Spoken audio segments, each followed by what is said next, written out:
संपूर्ण राज्यासह देशामध्ये आजपासून शारदीय नवरात्र उत्सवाला सुरुवात झालेली आहे। आपण आज सध्या विदर्भाचं कुलस्वामिनी कुलदैवत असलेल्या माता अंबादेवीच्या अमरावतीच्या या मंदिरामध्ये आणि या मंदिरामध्ये सुद्धा आता घटस्थापना पूर्ण झालेली आहे आणि एकंदरीत बघितलं जात आहे या ठिकाणी संपूर्ण जो देवीला जो साज आहे तो साजसुद्धा चढवण्यात आलेला आहे आणि या ठिकाणी सकाळपासून जे आहे त्या भाविकांच्या ज्या रांगा आहेत त्या रांगा दर्शनासाठी लागलेल्या आहे।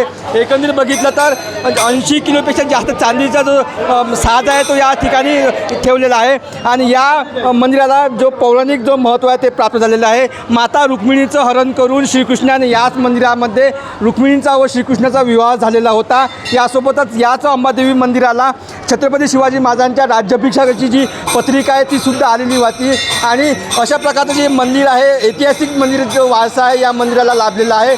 एकंदरीत बघितलं तर 9 दिवस या ठिकाणी मोठ्या उत्साहामध्ये नवरात्री उत्सव पार पडणार आहे आणि या संपूर्ण परिसरामध्ये यात्रेचं स्वरूपसुद्धा 9 दिवस राहणार आहे। एकंदरीत बघितलं तर आता सकाळपासून या ठिकाणी मोठ्या उत्साहामध्ये भाविक जे आहे ते आता दर्शनासाठी आपल्या रांगा लावत आहे आणि 9 दिवस जो आहे हे संपूर्ण नवरात्री उत्सव या ठिकाणी मोठ्या उत्साहामध्ये पार पडणार आहे।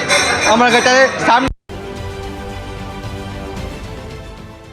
देश विदेशातील प्रत्येक घडामोडींचे लाईव्ह अपडेट मिळवण्यासाठी आता साम टीव्हीच्या सर्व सोशल मीडिया प्लॅटफॉर्मला लाईक, फॉलो आणि सबस्क्राईब करा।